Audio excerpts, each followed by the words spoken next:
Halo, selamat berjumpa kembali di channel YouTube PT Dimarjaya Indonesia.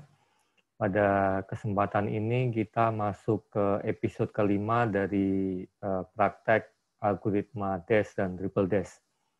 Kalau di bagian ke-1 sampai ke-4, episode 1 sampai 4, kita membahas per topik, jadi ada topik tertentu, subtopik yang kita bahas. Namun pada kali ini kita akan melakukan suatu yang real, yang nyata, yang bisa kita terapkan dalam kehidupan kita sehari-hari. Kalau kita berbicara mengenai enkripsi, terutama symmetric key, dan lebih spesifik yaitu DES triple DES, maka aplikasi yang sering kita temui adalah aplikasi kita bisa mengencrypt file.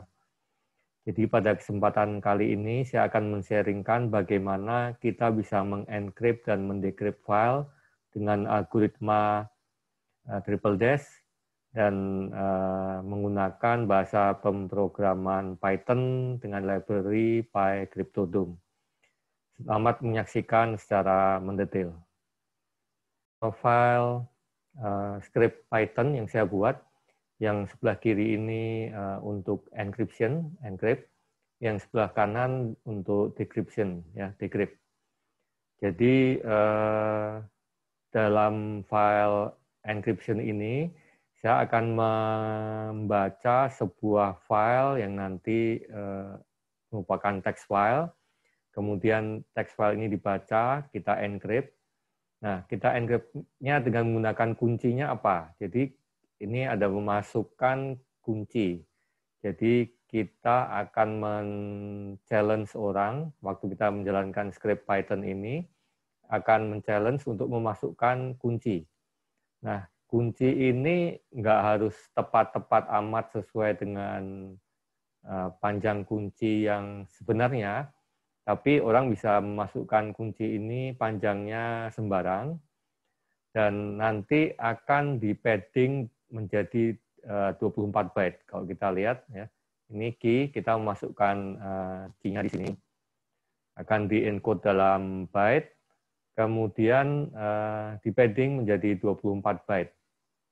Kalau dia memasukkannya lebih dari 24 byte, maka akan dipotong, di-truncate menjadi 24 byte pertama. Ya, kita masukkan key, kemudian di padding atau di truncate.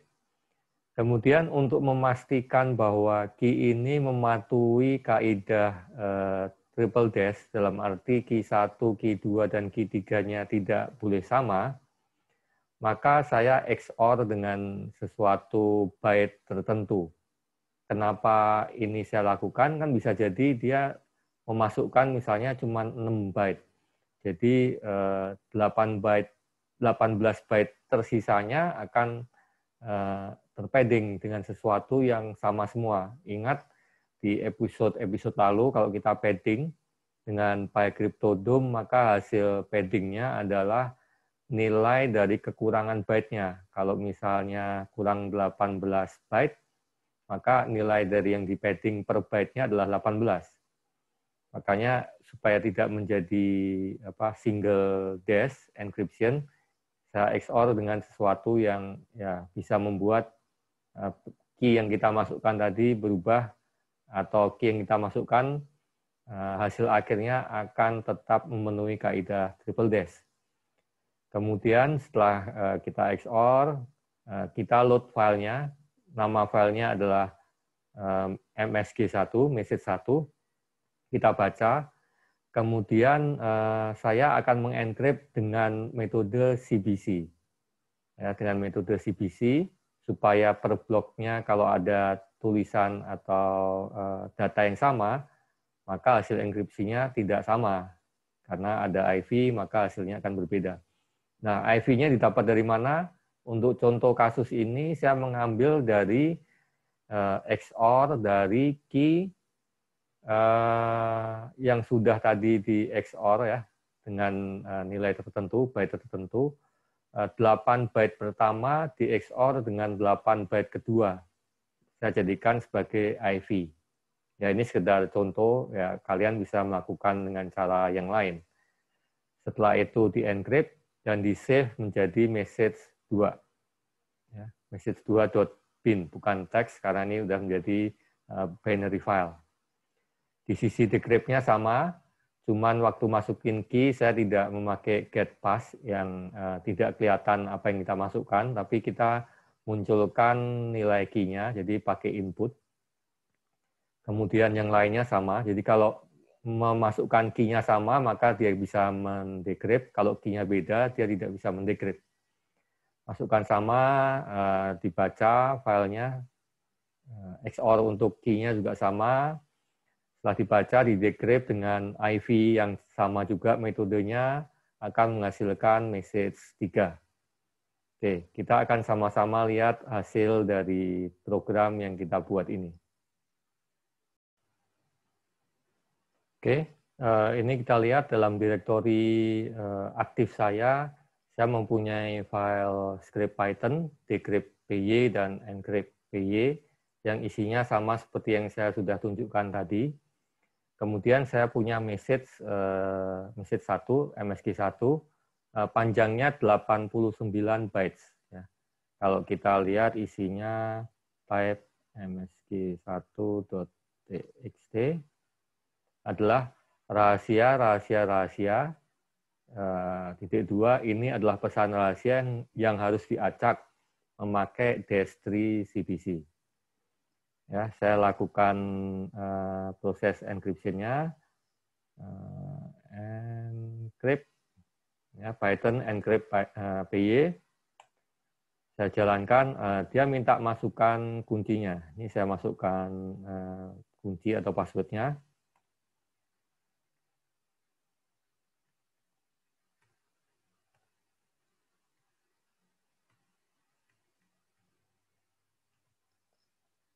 Oke, ya, selesai hasilnya. Saya deal lagi.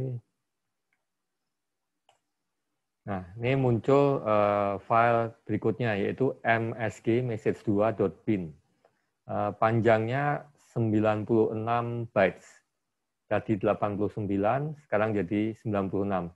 Ini logis, karena 89 ini bukan kelipatan 8, jadi dia tidak sesuai dengan blok data untuk encryption triple dash yang harus kelipatan 8. Kalau kelipatan 8, maka 88, sisa 1 byte. Nah, saat di-encrypt, maka datanya akan menjadi lebih besar, sisa 1 byte akan di-padding dengan 7 byte.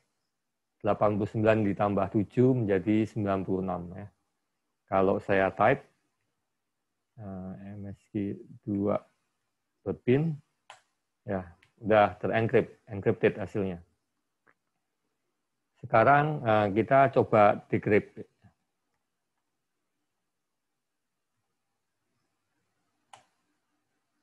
Oke, saya harus memasukkan key yang sama dengan yang tadi. Key yang saya masukkan adalah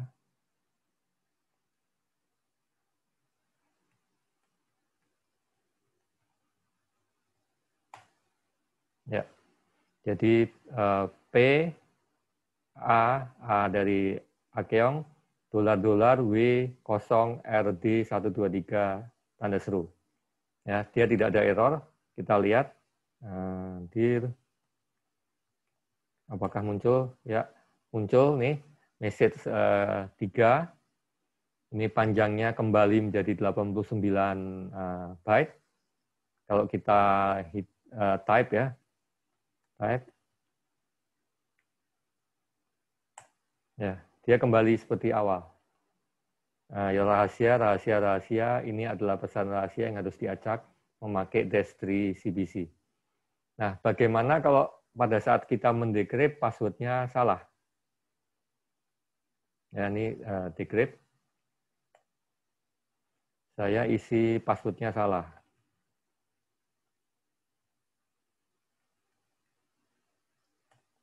Ya, dia error.